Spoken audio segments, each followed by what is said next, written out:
आंख खोलकर नहीं देख पाते और मीराबाई आंख बंद किया करती थी, उन्हें प्रभु के दर्शन हो जाते थे।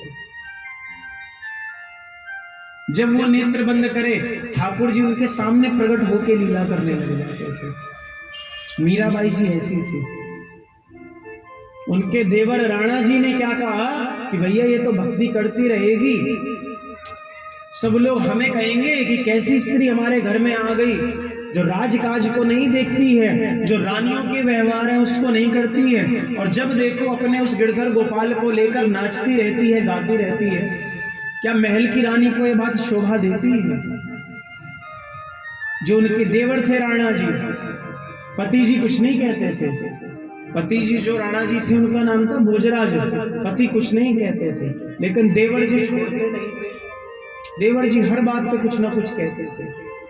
और जो उनकी ननद थी जिसका नाम था उदाबाई, वो भी भैया कुछ ना कुछ कहा करती थी। किसी के यहाँ भाभी अच्छी आ जाए तो ननद ऐसी मिल जाती है जो हाथ जुड़वा लेती है। उनकी ननद भी ऐसी थी भैया।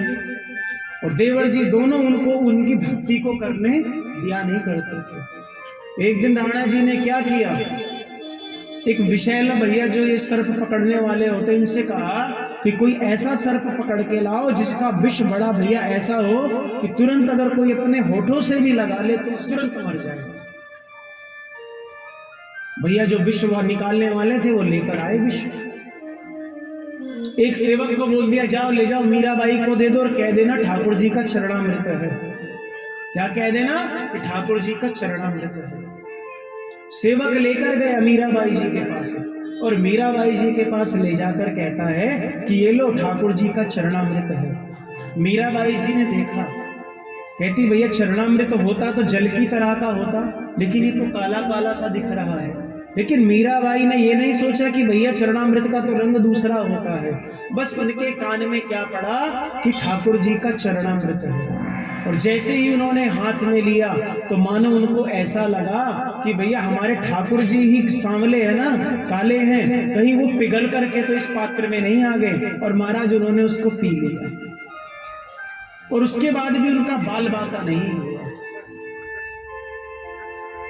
यहाँ हम सब लोग भैया 56 प्रकार के भोजन, पूड़ी कचौड़ी मालपुआ खा के भी मरे जा रहे हैं, और वो देखो उधर मीराबाई को भैया वो जहर पीकर भी भैया मस्त होकर नृत्य कर रही है।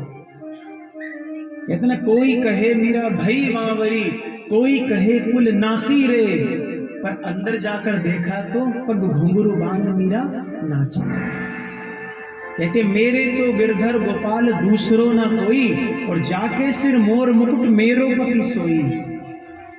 कहते जिसके सिर पे मोर मुकुट है वही मेरा पति है, उसके अलावा कोई पति नहीं है मेरा। तो मीराबाई जी के जीवन में भी अनेक प्रकार के ऐसे भैया कठिनाइयां आई, लेकिन उनके साथ क्या, उनके ठाकुर जी का नाम था। जिसने ठाकुर जी का नाम ले लिया वो तो भैया सदैव आनंद में ही रहता है, सदैव परमानंद में रहता है। भगवान के नाम को लेने की भैया इतनी महिमा है। खूब भगवान का जितना हो सके नाम लो, जितना हो सके नाम लो। और एक प्रार्थना भैया, ये इतने सारे बालक आज कहाँ पे आ गए समझ नहीं